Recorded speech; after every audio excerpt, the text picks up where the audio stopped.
ఉమామహేశ్వరరావు రాష్ట్ర ప్రధాన కార్యదర్శి AP municipal workers and employees federation CIT అనుబంధ సంఘం. ఈరోజు మంగళవారం విజయవాడ ధర్నా చౌక్లో మున్సిపల్ కార్మికులు 12వ పిఆర్సీని రాష్ట్ర ప్రభుత్వం వెంటనే ప్రకటించాలని, 12వ పిఆర్సీ ప్రకారం మున్సిపల్ కార్మికులందరికీ జీతాలు చెల్లించాలని డిమాండ్ చేస్తూ ధర్నా నిర్వహించడం జరిగింది.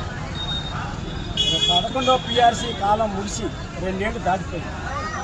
రాష్ట్రానికి 2023 ఆగస్టు 1 నుంచే కొత్త పిఆర్సీ 12వ పిఆర్సీ అమలు కావాలి. ఈరోజు ఉద్యోగులు ఉపాధ్యాయులతో పాటు మున్సిపల్ కార్మికులు కూడా ఎదురు చూస్తూ ఉన్నారు. పారిశుద్ధ్య కార్మికులకి 6 ఏళ్ళు అయిపోయింది జీతాలు, 6 ఏళ్ళుగా జీతాలు కలిగిన. అట్లాగే వివిధ సెక్షన్లో పనిచేసి పర్మనెంట్ వాళ్ళు కూడా డిఏ బకాయిలు లేవు, సరెండర్ లీవ్లు బకాయిలు లేవు. ఎన్ఎంఆర్లు కానీ, బదిలీ కార్మికులు, కోవిడ్ కార్మికులు, క్లాబ్ డ్రైవర్లు వీళ్ళందరూ కూడా ఉద్యోగులకి జీతాలు పెరిగితే మాకు కూడా జీతాలు పెరిగితే అని ఎదురుకొస్తున్నారు. ఆ 12వ పిఆర్సీ ఎప్పుడు వస్తుంది? కనీసం ఇప్పుడు అసెంబ్లీ సమావేశాలు జరుగుతున్నాయి. ఈ అసెంబ్లీ సమావేశాల్లో ఈ ప్రస్తావన ఏమన్నా వస్తుందా? కనీసం ఈ అసెంబ్లీ సమావేశాలు ముగిసేలోపు 12వ పిఆర్సీ ప్రకటించి తీపి వార్త ఇవ్వాలని రాష్ట్ర ప్రభుత్వాన్ని మేము కోరుతా ఉన్నాం. ఇట్లా గతంలో జూలైలో సమ్మె చేసి ముఖ్యమంత్రి గారు కూడా ఒప్పుకున్నారన్నారు సమ్మెకాలం జీతం ఇవ్వటానికి.